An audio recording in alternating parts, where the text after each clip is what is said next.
Hello भावांनो, हा माझा पहिलाच व्लॉग आहे, तर हा व्लॉग नक्की बघा. तर भावांनो, आज आम्ही चाललो होतो म्हसा यात्रा फिरायला. आम्ही कुठल्या बी ट्रिपचा प्लॅन करू द्या, कुठली ना कुठली साडेसाती मागं लागतीच. आयला असं वाटायला लागलं कोणाचं तोंड बघितलं होतं सकाळी मी. तर आमचे बिना डिग्रीचे मेकॅनिकल लागली गाडी बघायला. तेवढ्यात आमच्या मेकॅनिकल आकाशने बसवली गाडीची चेन. अशा प्रकारे आम्ही केला पुढचा प्रवास सुरू.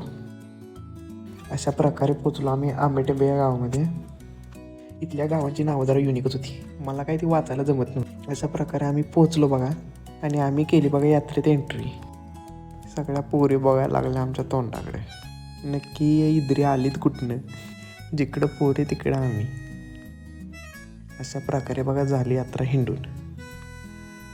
गाडीला मारली रात्रीची की कान चाललो घरी बघा. दुसऱ्या दिवशी पहाटे बघा आलतो पाहुण्यांची नर्सरी बघायला. जिकडं बघल तिकडं सगळीकडे हिरवंगार नुसतं. इकडचं नेचर तर आपल्याला लई जाम आवडलं होतं बघा. अशा प्रकारे बघा नर्सरी बघून चाललो आम्ही आता घरी.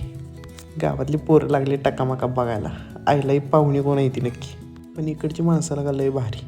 आपण म्हणतो ना कोकणातली माणसं साधी भोळी, आईला खरंच येते. लई साधी आणि भोळी माणसं आहे तिथली, एखाद्याला लई जीव लावतात रावी.